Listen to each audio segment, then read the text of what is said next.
Hailing back from the days of Medarot DS back in 2010, it is the Mantis upgrade type, MTS02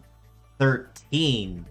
with the kit of triple anti-air, multi-legs, and the leg ability of Through Shot, which grants a chance up to 50% for a shooting attack to not only ignore defense when attacking, but also bypass any active shields. Now, as a model that's available in the 2-star pool of the Medarot S Gotcha banner, Met 13 is a model that pretty much anyone will obtain very quickly and very easily, unfortunately whether they want to or not. And as rather derpy as she looks, she's pretty much as niche as she is, well, derpy in this case. Anti-air in all three parts is a shooting-based skill that has a rather niche but very catastrophic damage condition that can make her an absolute menace and nightmare if met. That particular damage condition is that if anyone is using flight-based legs, they'll be getting a ×5 damage bonus punishment upon being on the receiving end of her anti-air missiles. In all other situations, though, she will be dealing nominal to minimal damage at best, unfortunately, which kind of ties back to how niche that she can be. Overall, though, in terms of armor and other mobility stats, she's kind of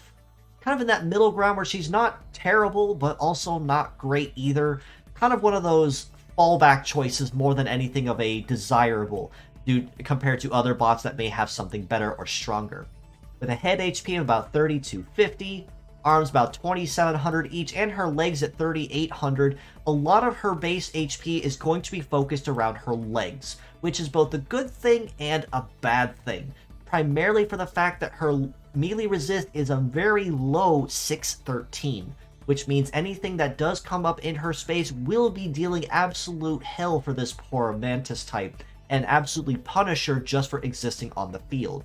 But she does have a shoot resist of 1535, which is very good though. So while up close and personal she may not be super great, she can definitely hold her own moderately well against that sniper in the distance taking pot shots at her.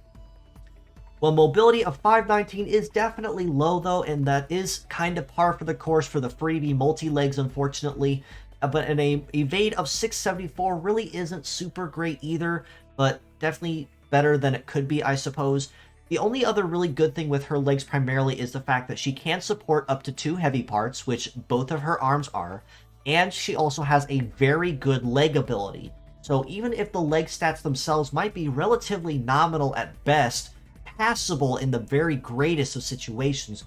the through shot leg ability is kind of where she really shines. So as a pure set, for instance, if she is targeting someone with flight legs, there is a good chance that she can bypass a shield trying to protect them, or the attack will deal considerably more damage on top of the punish damage because she is ignoring their defense when attacking. And just as a reminder, that likelihood of bypassing shields and ignoring defense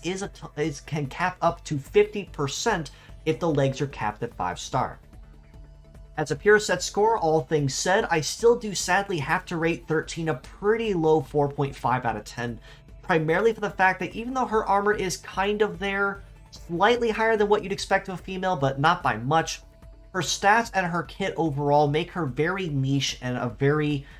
conditional damage bot. So not one that you really want to bring into the field as a pure set, primarily for the fact that if she is, or if there are no flight-based legs present, she is unfortunately going to be incredibly useless, even if through shot will come through for her.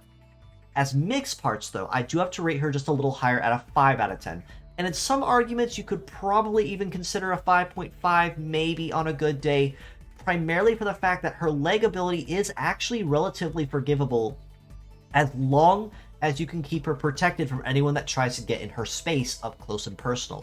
Plus, it is also worth having an anti-air part on hand and capped ready to go, even if just for the sake of having it ready, because you never know if that super invasion or that survival trial may perhaps have an anti-air bot that you need to really capitalize on using if you want to turn the tides in your favor.